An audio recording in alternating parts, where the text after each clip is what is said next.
Welcome back to another edition of Songs of the Ozarks, a project of the Ozark Studies Institute, an ongoing initiative of the Missouri State University Libraries. My name is Emalee Flatness, and today's date is March 16th, St. Patty's Day Eve. It is. And my special guest today is Brian Capps. Hi, Emily. How are you? Thank you so much for meeting with me. Thank you. Thank you. Thanks for coming to the Dugout. Yeah, we're meeting here at the Dugout on Traffic Way, and this is a great little joint. It's a great joint, yeah. And you play here, right? Yeah, every once in a while. It's been a while, but every once in a while.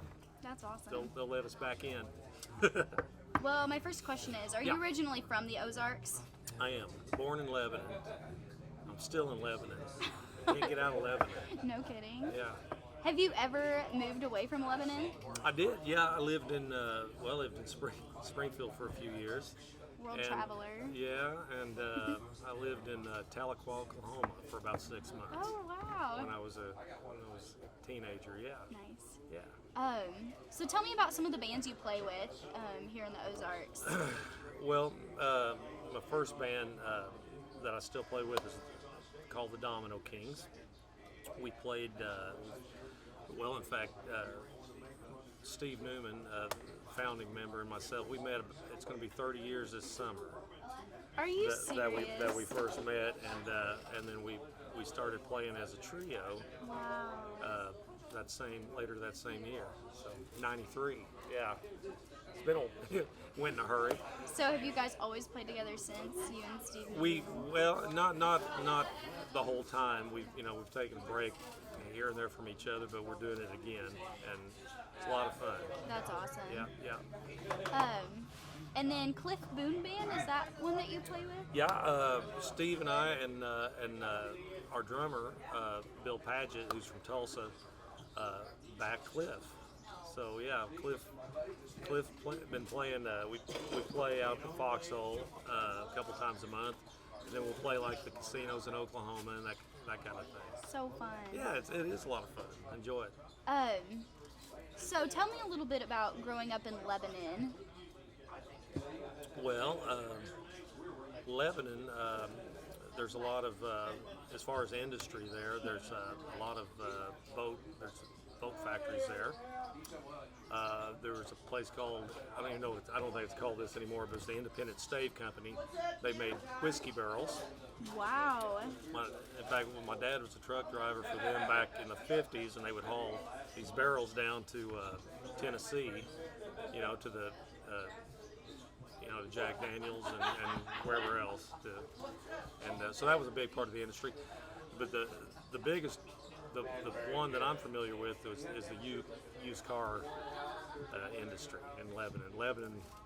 Lebanon was kind of known for the used car. No kidding. Yeah. In fact, it was called the used car capital of the world. What? Is it still known for that? I don't know but this is 30, 40 years ago. It was known for that. And that's the kind of business you're in, right? Yeah, a little bit of that on the side, and then the music as well. Yeah, certainly. So how did you first get into music? My brother played a little bit. He played in a gospel quartet back in the 70s called the Chordsmen. And they did they played around. They opened up for the Blackwood Brothers and some groups like that back in the 70s. And he, as I got older, of course, like a lot of kids, you want to learn to play a little bit of something. And I learned, he showed me a few chords, and I just took it from there. Wow. Started playing after that. Yeah, so I had a garage band going by, right out of high school, and it just kept on going. So, you may have said this and I missed it. What instrument did you start on? Just playing rhythm guitar. Yeah, Really? just learn, and I make a little bit of noise on a piano, and that was not much, very little.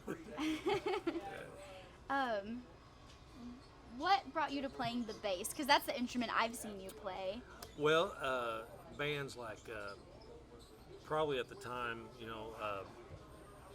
rockabilly had kind of been forgotten in a lot of ways, but bands like the Stray Cats and some of those roots rock bands brought that back, that instrument back. And I just always loved it. I loved the sound of it. I loved the percussion of it. You get to be a bass player and a drummer, and it's novelty, and maybe it's still novelty in a lot of ways, but it's a draw. You know, people, are curious with the thing, so that's a lot of fun. So Definitely. yeah. Did any of your ancestors play music? Anyone in your family besides your No, brother? my mom sang a little. She sang in church. My dad, I've heard him say, he said, "I can't play the radio." Yeah, yeah, probably from my mom's side is where I got a lot of my, Really? love for music. Yeah. I'm curious about the fact that there's so much gospel music that comes out of Lebanon, it seems. Yeah. Yeah. Your brother included Yeah. in that quartet. Yeah, he's part of that. Why do you think that is? Well, it was just Lebanon. Lebanon, like a lot of these towns, especially in the last 40, 50 years, there were, there's churches everywhere, churches Yeah. on every corner, and that was just the culture, and that's what people knew. Instead of the social, there was. I'm going to say, you may want to edit this, but instead of course, technology as it is now has taken over where people didn't really congregate like they did back then, Yeah. and church was the kind of the center of all that. So Oh, I think that's a great answer. yeah. What genre do you mostly identify with? That I identify with. Yeah. I would say probably as far as just something in general, would probably be country more than anything. Yeah. Older country. I would. Did you grow up listening to? Oh yeah. Yeah. There were always 8 tracks and albums around, and it was stuff like, Hank Williams and whoever, Johnny Cash and Merle Haggard, all the classics, all the greats. And then of course my brother also was an influence with that because he was listening to stuff like Bob Dylan and Chris Christopherson, who at the time was especially in the early '70s, that was kind of that was cutting edge country. So Yeah. And then but a lot of that stuff, and then I remember the 8 tracks more than even vinyl albums. So yeah, listened to a lot of that as a kid. Is that mostly what your parents listened to? And Yeah. My mom was. My brother said mom was a big. She liked Chris Christopherson when he came out. Oh, really? And so she kind of encouraged that. She liked. She liked R&B artists, people like Brooke Ben, too, and some of the smoother R&B people, which of course I do too. I love all that stuff. really? Yeah. Oh yeah. I'm curious, would you identify more as an instrumentalist or a vocalist? Very little of either. It varies. It just probably. That's a good question. I don't know. I've never really thought about that. It's just do whatever the job calls for. Right. So yeah. So you mentioned you like, the oldies. Where would you say your influences stop around time periods? Probably. If that question makes sense. Probably that period. Probably early to mid '70s. Yeah. I would say. That's a long time ago. It's been a while. That's my favorite too. You had mentioned that whenever you were a kid, you saw Johnny Cash when you were little bitty. I did. We were just talking about the Shrine Mosque. Saw him at the Shrine Mosque, January the 15th, 1973. It was a Monday night, and the reason I know that because I still have the ticket. Stuff. Are you So I said serious? Monday, and I don't, I just remember like you would at that age. I'm not even quite 5, so 4 and a half. But you remember snapshot images Right. of something. And I remember him walking out, and he, of course, being a little kid, he looked 12 feet tall. Right. And you know, turning around, whipping around, saying hello, I'm Johnny Cash, and just the reaction. You know, of course I'd never been around anything like that. Yeah. And we've got a couple of snapshot pictures, you know, in the family photo album from that. And but yeah, that was my first. And I remember, and Carl Perkins was still playing guitar with him. Yeah, it was cool. Have you got to see any other of those greats here in the Ozarks? In the Ozarks, Yeah. Let's see. Let me think about that. Yeah, and I can't think of one right now. Right. We got to play with some of them. The Domino Kings, we backed Hank Thompson. No kidding. Yeah, and I got to play. I backed, played bass for Wanda Jackson in Tulsa, and that was killer. Yeah. And Don Helms, you know, played steel for. He was the last of the Drifting Cowboys. Got to play Right. with him in Mississippi. That was. There's been a few of those deals like That's that. fantastic. Yeah. Yeah. You've played outside of the Ozarks as well, correct? I have. Yeah. Do you see a difference in like the reception to your music there, or? Yeah, I find it's. I played in a group for about 18 years called Branson on the Road. Really? Yeah, it was a traveling road show. It was a lady named Debbie Horton and her husband Donnie Wright. We played a lot of the north and northeast areas over on the east coast. She was from Virginia originally, and I noticed that you know, places like you know, Minnesota and Wisconsin and you know, Ohio and Pennsylvania seem to have more of an appreciation. I don't know if appreciation is the word or reaction. Just they have a little better reaction than around. It's all maybe because I don't know if it's taken for granted. Right. Because this is where it's from, and Yeah. that's just the way it is with everything. So Right. yeah. Yeah, maybe do you think maybe we're oversaturated with country music and, you know, Well, kind of that? I don't know so much as now, but Yeah. at one point probably so. You know. What point would you say? Regional. Well, for around here, you know, the decline of maybe country music shows in Branson is kind of how you gauge everything, or I do, and that's probably, I would say maybe 90s, maybe the last 20 to 30 years. Yeah. You think just different genres taking hold in Branson? Well, yeah, not just that, but technologies, you know, kind of you're vying for people's attention on so much, and especially, you know, kids coming up, and you know, unfortunately, that's part of it, you know. Yeah, Yeah. definitely. Have you played a lot in Branson? No, not really.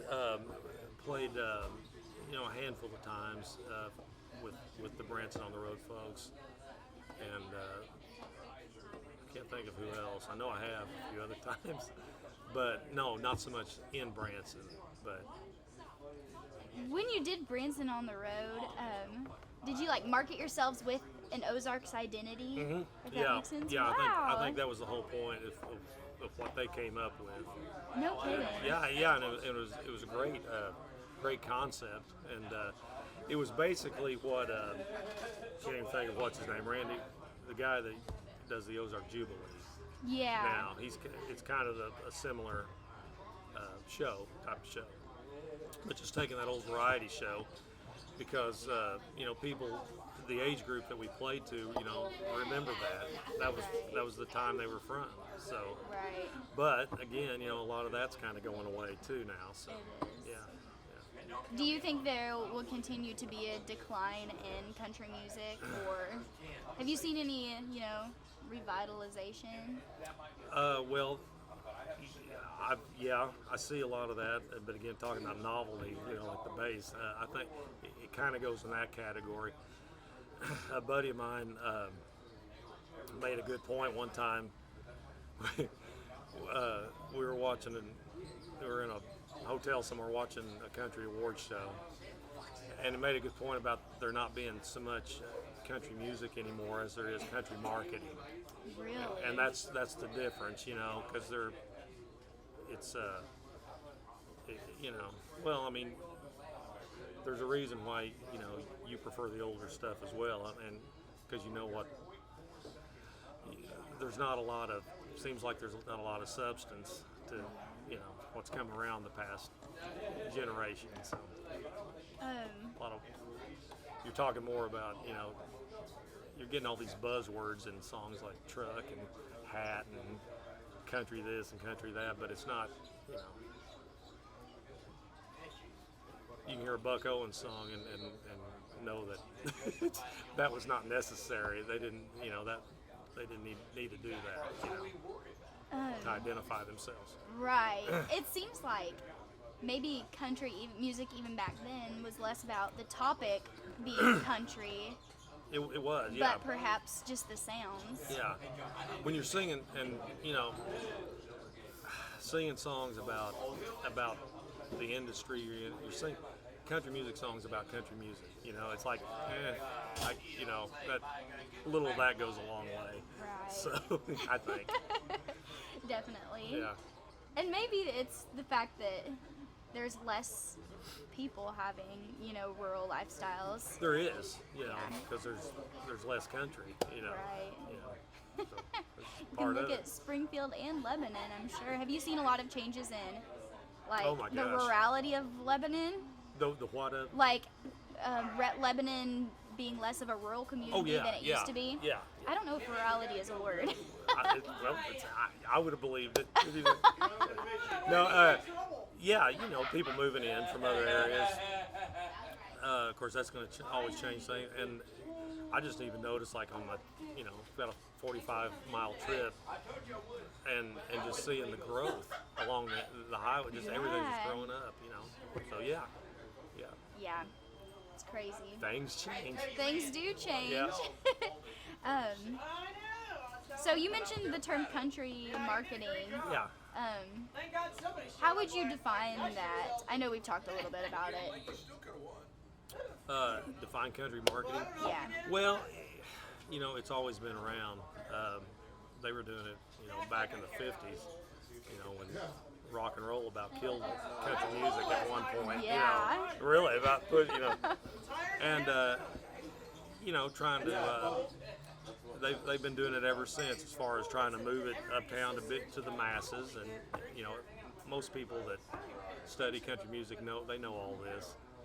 But country marketing now is it's about your identity, like what you wear, and what you I don't know. I guess where you live, maybe. I don't know, but stuff like that. Obvious stuff. And I don't know how many songs you can write about that, but they're trying to test it. Right. So yeah. Do you see any revivals of?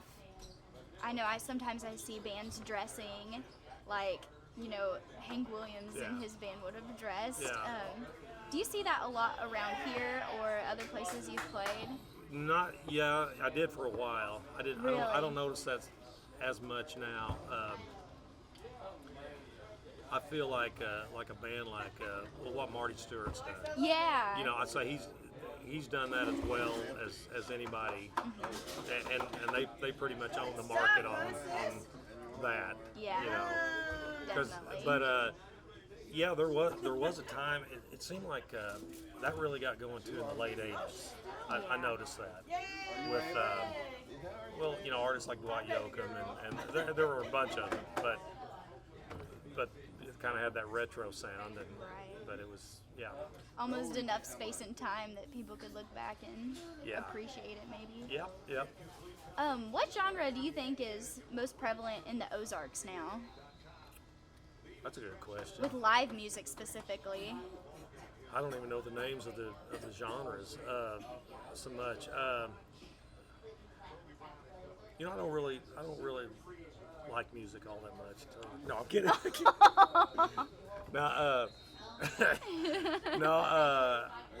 I don't know. I'm sure it's related to roots music Oh yeah. of one kind or the other. You know, just, but I wouldn't know what it would be. Yeah. Ask Gene Hoke, he'll know. He can tell you. He would know. Well, I think that's all the questions I had. Okay. Do you have anything else you want to talk about? On camera? No, not hers. Well, this has been another edition of Songs of the Ozarks. I've enjoyed it. Thanks so much for reading with me. Thanks, Emily.